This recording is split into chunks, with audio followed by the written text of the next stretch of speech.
Oh, this is a really interesting way to start a video. There's a Praymantis who I found on my chest, and then he wanted to jump on this car. So that's him right there, the little green bug. It's not very focused, is it? Nice bug. Nah, he won't move. But that's probably the best way to start.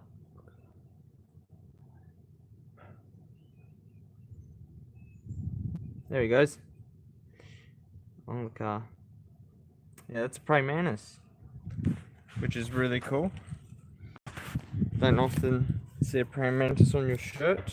Like I'm wearing something black, it wouldn't have stood out. I just went to prep the vehicles thinking, maybe I'll make a video. So I unlocked it. I've cracked the hoods on the cars. I'm planning to do a video because I don't know what else I can do at the moment. I'm feeling a bit rubbish and there's a big blowfly. Okay, so it's bug season, I guess. So if I sound flat, it's because I am a bit flat. I stayed up till 3 o'clock in the morning waiting for the doctors to come out because I don't really want to get sick on the road or feel sick. It'd be bad to get sick and then it brings you down and then you can't work anymore. So I called the doctors. Doctors told me to call a locum sort of thing, someone that comes out to your house and checks something out, and they put me on a medication to help prevent me from getting sicker, I guess. So hopefully it'll pay off. I just realised that's not dry headlights. So I think I need new lights because this one here I cleaned up and it was full of water always up here, and she's still full of water but she's not drying out, so I guess it's a bad sign. So hello everyone, Michael Mechanical here. Very late intro. Today we're going to talk about some things I've done to the Tata, some things I've done with the Triton, and a big update on the Triton. There's a major repair cost that is going to cost a lot of money. That's mostly just essentially rebuilding the car, restoring it. Is it worth it or is it not? So it's heavy put on the Tata. So I want to give an update because this thing would be okay, I reckon, as a runner round, I reckon, until she breaks, but I don't think she's going to break too easily. So this Tata looks a little bit cleaner. The cover on here is clean. I've cleaned out some leaves and crap from over here, and it took a lot of effort to get all that out. I've had this grill plate off, and she's not perfect because there's missing screws. I had to put some new bolts in here because I've lost those two. Put a piece of plastic under this one because the legs are breaking off of these things, so that's not very good. So it needs a new cover. This one needs a new case or maybe some sealant. I can't remember what it needs. Actually, they both need because I don't have seals. And I've had this lens out and I cleaned it out. It was full of dirt. I used petrol. I used all sorts of chemicals in there to get out the dirt and the rust. Soapy water. I didn't want to leave soapy water in there because it rusts it out. There's actually rust in there from the chrome. So the chrome corrosion. This one looks really bad, but I haven't pulled it out. And it's all in these corners. So I've just been doing a little bit of looking around for parts and stuff. I've found heaps of parts. I think just to repair this is expensive just because of the parts are just expensive. But I think, based on some information I've gathered a little bit of, if this thing was running and driving and didn't have problems, it doesn't actually have problems, but if it didn't have problems and it was like a brand new car, this thing would be pretty reliable for what it is. However, it is pretty gutless. So what is the deal with this car? So first of all, it runs a bit better now, as in it starts better. It might be performing a little bit better than before. This is all because I've done some cleaning and I've done some pulling apart and reassembly of things. I haven't gone all out on this, but I've pulled this cover off. I've fixed up this lens a little bit, trying to seal it and stop it from getting water in there, which is still getting in there, and let it dry out. I've cleaned back there, trying to detail it a little bit. It's all nicely detailed here, except there's a little bit of crap here still. I did do this pretty well. Maybe it's from up here. Look at that. First patch of rust I've ever seen on the car. Actually, it's on both sides. Ooh. So I detailed this a little bit, and I was thinking, I'll start and I was thinking, oh, I might finish it, but I stopped because I had to get this out in a hurry, and this was a pretty big pain in the butt to do this job. I don't know what's original and what's not, but deal breaker is you can't get pipes for this thing. This pipe now has two tire patches on the inside and the outside to hold pressure in the pipe. Now that will hold because it's a very, very tough silicon. I can't believe how strong that stuff is. My dad couldn't even break it when it came down on thermostat housing. It needed a breaker bar, and even then you were scared you're going to break the housing or a bolt or something. It just felt like there's a bolt still in, and I think it's as tough as bolts, that stuff. So this hose here is perished. You can see it a little bit here, and in some spots it had holes straight through. I could put my finger through. That thing wasn't holding pressure. On top of that, this hose had all these clamps were loose as anything. Now they're tight, so they hold. I'm not sure if there's any more holes. That looks like it's a break in the hose, so there might be a hole there. You don't know, but it didn't have perfect compression. Now, bad news about this car is when I did do this work, I actually had see this bottom pipe down there, right there, that pipe. So I had that off because I pulled the intercooler out just to pull out this light. When I did that, in a certain position, there was just oil coming out, and there was just so much oil in there. I guess there's about half a litre of oil in that one tube. Now, on occasion, this thing was hard to start, and we didn't know why. All we knew was occasionally it was just really hard to start.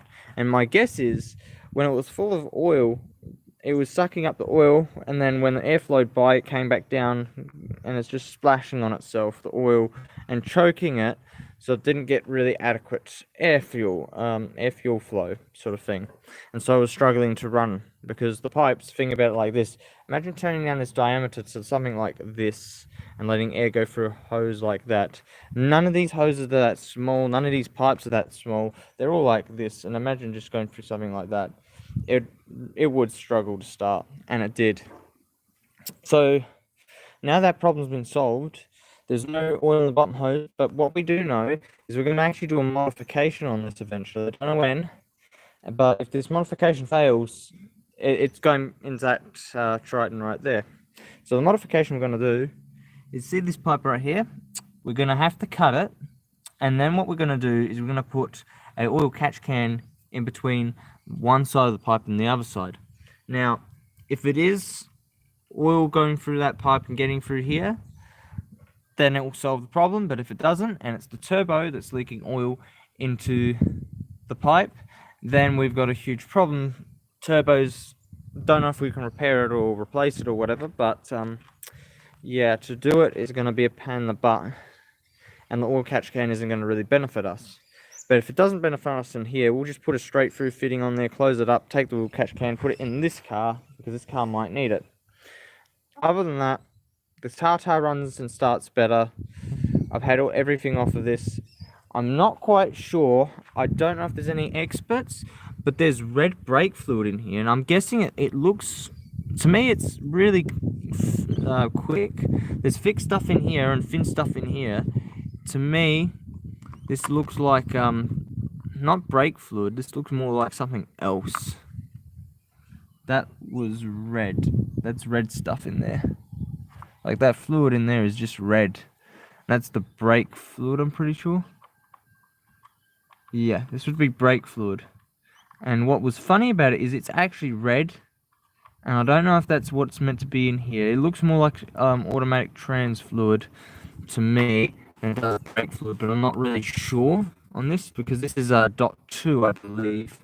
It's a different grade of oil to what you're in there. We reckon we should do a brake bleed, put some new fluids in there, and see if that perks her up. We haven't even taken the wheels off to check the brakes, so we don't know what they're like. But if we need brakes, we can do the fronts, we can't do the backs, because we can't get pads for the back unless we can find something to hijack. Now, onto the main course of Triton. We all know that this thing keeps dirtying itself. We all know it's kind of a piece of junk at the moment. I just realized something really important. Oil coming out of this and dripping onto that belt is actually stuffing up this pump, because then the pump's not actually, if the belt slips on the pulleys, this pump's actually not operating, meaning it can't make the water flow. And that could be inevitably causing my problem, where we can see the coolant level is above full. That's not normal. It should sit on full, but it's not. And if you can hear splashing, that's not good either. That's a sign there's air in the system, and that air is from the head pushing blow-by past the head gasket, which isn't good. So in the next 600-ish kilometers, 500, 600 kilometers, rocker cover's coming off, new rocker cover gasket's going on. I've got a spare as well. I got 2 spares actually. That one's going in the bin because it's mangled by accident, and putting a new one on. Gonna glue it in there as good as I can so it doesn't fall out again. Then retorquing the head bolts, put the rocker cover back on, and change the oil, because the oil does need to be changed. And it's not because the oil's old. The oil's actually new. The oil filter is old, and that's the bottleneck. It's done 5,000 kilometers, and at that point I changed the oil because I had to do some work on the head, and then it's done 10,000 since, meaning this thing has done 15,000 kilometers since I serviced it, and it still hasn't really brought in much money because it's all been going back into the car itself with parts and work and stuff that needs to be done. It's got a new brake line. Also, major update, new battery terminal things. So their new battery terminals hasn't solved my problems that I've had with electrical stuff, but it is protective. Now, also notice there's this dodgy wire here. It's not connected because that wire, if it gets cut on the body the way it's set up, and I set it up like that on purpose because I had nowhere else to feed it, and I wanted to feed it the way I did. If I don't set that wire up correctly, it's going to, cause problems. And that's why I put the fuses here, because if something were to go wrong, at least the problem would be isolated and blow immediately, and then there'll be no power circulation. It'll just be here and be very easy to access. Now I've got a new one right here, which is the red lead, and this one here is actually very, very well done. You can see I've got this stuff here. I got the black shrink wrap on there. I didn't have a big enough piece, but it's all nice and neat. Well, not perfectly neat, but it runs. We got 3 wires. The green wires from one of the gauges, which is the temperature gauge in here. The black and red ones are for the new component that I put in the car, which actually works. They go through that hole there, which is already opened up. And if I ever plan to go full driving, this thing would never hold water. Well, actually, it would hold water. It'd fill up with water very quickly because light shines out the back of the vents. And we have now power for this unit where the 240 volts go in here. But here's the catch. I can turn on the TomTom GPS without anything. Now, I've accidentally left that in overnight. It didn't kill the battery, thank God for that. And if it did, I'd be in trouble. And I realized how serious having that in there is. So pulling that out turns it off. There's a good side to this and there's a bad side. The good side is for camping, that's perfect. You need that for camping because you have a fridge or a freezer or something. You want to keep your goods cold. That's how you do it with things like that. But you should also have a switch. So when you're not camping, you can turn it all off and no power can circulate. So I haven't got a switch, and I should put a relay in or something. Relay preferably, because then I don't have to try and move a wire up here and then move it back out there. I just have the wire where it is, snip it, put a relay in between, and then run a power wire up here and a negative, I think, and then just switch it on or off. Or maybe just a negative wire. It depends on the NTP or PTN or PNP or NPN. Something like that. That's sort of how the transistors work. I don't know how the relays work exactly, but something similar to that. So if I do that, it saves me a bit of effort. But the problem is I have nowhere to actually put switches, and I don't actually like drilling into things like the previous owners did there with rivets or something. I could use this hole though for wires, preferably, because this was already here. I think this is a factory job because it was on the. I don't think it's actually factory. If I think about it, maybe not. I have to look at some there's normally a plug in here, so I'd guess it's not factory, but it is factory at the same time. Not really sure. But this unit works. It has a power switch on it. So you hit it and it powers up this. And it does work. I put a fluoro on it and it went bang on. And then I put an LED lead light on it and bang, it's on. And the LED lights are so awesome that it would outweigh this one's lighting power anyway, any potential any day. So that's good. So there's a lot of things I've got to plan. I've got this fan in here now, and this helps cool me down a little bit. I'm looking for jets like this to spray a smoke. So sort of I want to smoke my car out with that mist of water, but I want to do it constantly. And if I can't do that, I got another idea, but I'm going to look into materials. And what I'm going to do is I'm going to get clips. I'm going to have clips on here, and I'm going to have terry towels, and I'm going to make sure it's like a terry towel that covers the whole vent.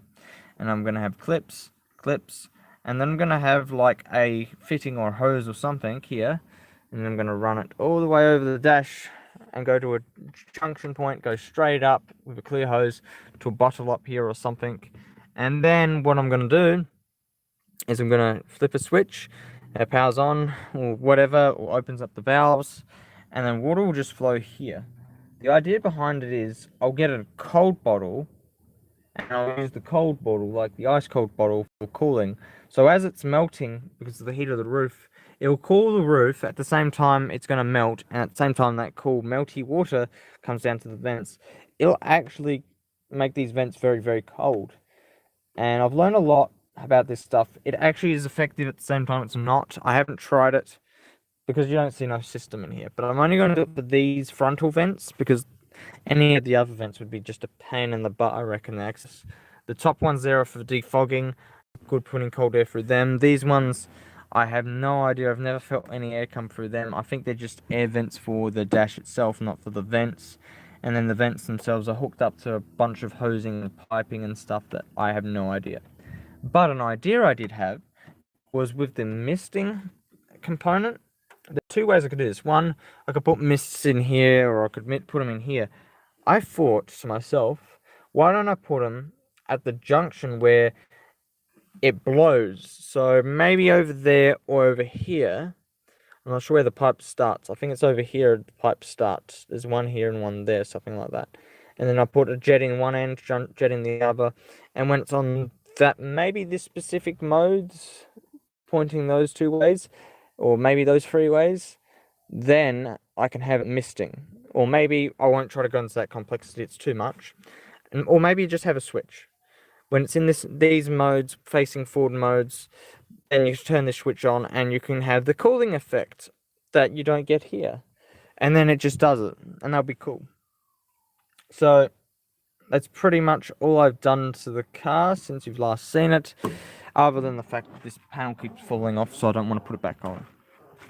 So I don't know what people want to know about the cars. This thing will run, this thing will start, this thing will drive. Okay, I think we come down to the point of we're looking at this car here. We want to know what is the major problem with this car. Everything's wrong with this car. We already know about the common problem with the head gasket going, and I can't actually zoom in, but if we look at the water bottle, it's over full. So the full line is here, and we can see how high the water is there, roughly. That is the head gasket going boom again, and it sucks that it does that, but unfortunately there's not much I can do about that. The engine replacement, based on some videos I've watched of a mechanic called Scotty Kilmer, he recommended getting a actual remanufactured unit for an engine rebuild or replacement, because the risks of rebuilding a diesel is, you know, things can still go wrong. Now, because of that, it's not just the engine, we got to do the pump, we got to do the hoses. There's probably $300 just in doing this unit here. There's about $6,000 in the motor, so there's about 6,300. Now, in the suspension, at the front there's $1,000. At the rear there's about $2,000. So that's $3,000 in suspension plus for $6,000 for that. There's $9,000, 600 and something. add another grand onto that, and you have a paint job. So it won't be just engine, you know, suspension and fixing that. It'll also be paint job, because we know the vinyl's all cracking up and going yucky. Not to mention it'll be a pain in the ass to do anyway, because it's all going cracky here and it's all yucky. So if I actually do keep this car and I do it, what are your recommendations? Do we keep the same black with the silver stripes on the bull bar, or do we go something new, something different, a different color, maybe white? The reason I say white is because this car's got more of a chance to get a job than this car in courier work. The catch is I might not be doing courier work, but if I do courier work, at least I've got a white vehicle. I might be able to get score a better job than I've already got. What are your suggestions, guys? So that's pretty much the scenario, the rundown of this car. This is an expense. It's a huge one. 10 grand is a lot of money. I can buy probably one of those for that price. I have no idea what that one is. It's a Toyota hybrid. I'm not sure who owns it either. It's just out in the road. As for the Tata, well, there's two options with this. We can turn it into a project car for the channel, and eventually when we can afford it, we're actually going to do a hell of a lot more to this than we could ever think of. But we're also going to do a lot of research before doing it. The reason being is because these cost factors are the big variables in keeping the car going. If we do all this swapping parts over, can we maintain this car if we change all these parts over? Is it possible to rebuild the suspension at the front? Is it possible to do the rear? Is it possible to get new trim made up for the doors? Is it possible to get everything fixed on this if anything goes wrong? Is it possible to get new headlights because we want new headlights? Is it possible to fix up this grille or make a new one? Yes, it's possible to make a new one because that is plastic, and we have 3D printing technology now, so we could remove these plastic pieces, make something up similar to this, print it out, voila. Can we get new indicator lights? There's all this stuff that not everyone knows. It's mostly just the shops that work on cars. Oh, that's new. Never seen a car like that or breaking a pipe like that. Jesus. Someone got really cranky or serious with this to cut that. I have no idea why they would have done that. That's weird. But yeah, can we keep this thing going? Can we use what we've got? Can we make it so that it's reliable? If it breaks, we can fix it really quickly, really easily, if the parts are readily accessible. And on top of that, what driveline would we put in this? Would we put in a 1HZ, or would we put in something else? I'd like to know suggestions to do some research with. And the point is, 1HZ would probably fit in here because that's a 4-cylinder motor. There's the gearbox, and it's like 10 to 15 centimeters away from the firewall, but under the hood here. So it's a huge gearbox and really, really far away from the cab, essentially. It's, incredible how far away that is, and then how close it is up here. And it's got this massive radiator. If we do anything with this, I want this to be like a community project. Don't forget, we've got all these dimensions to work within. 40, I believe, is combined masses. So between a trailer and this ute, that's the weight of them combined on a weigh bridge. So if you add the if you add the ute weight up plus trailer weight, it can only go to 40. The GVM for this vehicle would be 2780. The weight of this vehicle is 1600. That's why it's expensive. This thing's got a better GVM than mine by about 60 kilos. This is 2720. This is 2780. 60 kilos. Big whoop. And so they both were originally dual cabs based on what I know. So guys, what would we do? And would we do a new trim job? Would we put a different trim in here and make it nicer and different and more better in some ways by improving it? Would we get different mirrors? What I want to know what we can do with this, and I don't mind if anyone wants a forum we can talk about this in, or we could talk in the comments. That'd probably work the best, but if we can discuss it, that would be cool too. So guys, let me know your thoughts. Project car, get rid of this car, keep it. What are we going to do with this thing? And lists of ideas for modifications of changes, parts with this. As for this, yeah, I wouldn't mind suggestions on the paint color. As for the engine and driveline at the moment, I'm gonna keep it the same because this is my work queue. I don't really want to do changes where essentially it's going to cost me mega bucks. I think the safest change I can do is probably the paint job, modification wise, because it's 100% legal. It's making me no money. I'm going to say it's making money, but it's not making me any money. It's making itself repairs, and that's it.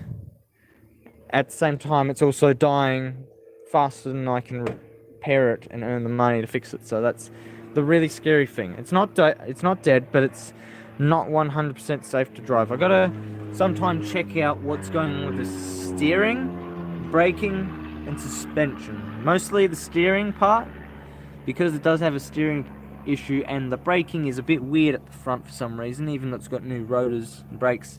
They say that the rotors are already worn out, and I don't believe it because they're brand new rotors. So I need suggestions, guys, on what we're going to do with this. And trust me, there is a lot of work to do. There's even $1,000 in the tray. So think about it, $1,100 to $1,200,000. And if that's incorrect, okay. So think about it like this: $12,000. That's what this car needs to get it up to spec. Essentially brand new, but not brand new because it still has second-hand parts like the diff. And I forgot about the diff. Diff needs repairing. This one in specifically needs repairs because the bolt is broken and it's stuck in the hole, so you can't drain it. But anyway, it's for another day. The transaxle in here is a bit dodgy from when we had to rebuild it. We had no choice, but we had a choice because my dad said, you guys are idiots. I could have made a bush up to fix that problem rather than you just beating with a pin punch and then gluing the bearing in. We don't even know the condition of those bearings, but we can check the condition of the oil, and it gears a bit wonky sometimes, I guess. It's not perfect. And then drive shafts. There's a lot of things to think about with this.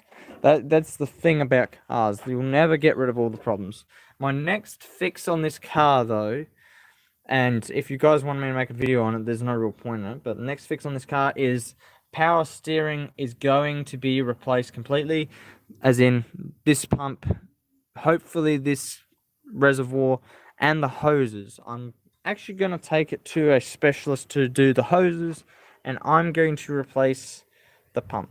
I'm not sure who will do it, but I'm hoping someone can make up those hoses. Otherwise, I'll just take the hoses to the specialist, and I'll do all the changing and fitting at home, because we need new hoses. Anyway, guys, another problem, I almost forgot, last problem. So this accelerator cable here, it is chugging. It is making me speed, and so to get around that speeding problem, I put a spring on here because Dad's idea, and it pulls the cable back harder. So this thing doesn't, it's sort of weird, but this cable, somewhere in this cable, it's worn out and it needs to be repaired. So that's another problem for another day, and we're going to leave it at that. This is a really weird, dodgy pipe and hose and stuff. I reckon this has been repaired before because it doesn't look really originally. It looks second-hand-ish with hoses and pipes and stuff. You never know. It might be original. Might not. I don't think originals had this wire here. Anyway, that's it for this video, guys. Leave comments. Let me know what you think, what we should do with the cars. I don't mind any suggestions on here, but I'm keeping this as original as I possibly can. I might even make it more original by getting rid of the 2-inch lift. But if I do that, that just screws up the bars. Actually, does it screw up the bars? I'm thinking about it. Actually, no, it doesn't. It screws up the radiators instead. The bars will stay the same height because that's independent. That's independent to the tray, and that's independent. So they won't change. Shoot. It would only change if it was one on the roof. Oh, that was close. Well, anyway, thank you guys for watching. See you later in the next video when that happens. But as you are aware, looking at this, thinking about these little worries, it's very expensive and it's a big pain in the butt. But as for the heart of this engine where this problem keeps recurring, suggestions, ideas, what do you guys know? What don't you know? Can we fix this problem, or is it a problem that happens to all 4D56s? Should I consider changing this motor out with something with a bit more beef and a lot less risk of problems happening that I can't fix? Fix. Anyway, see you later, guys. Peace out.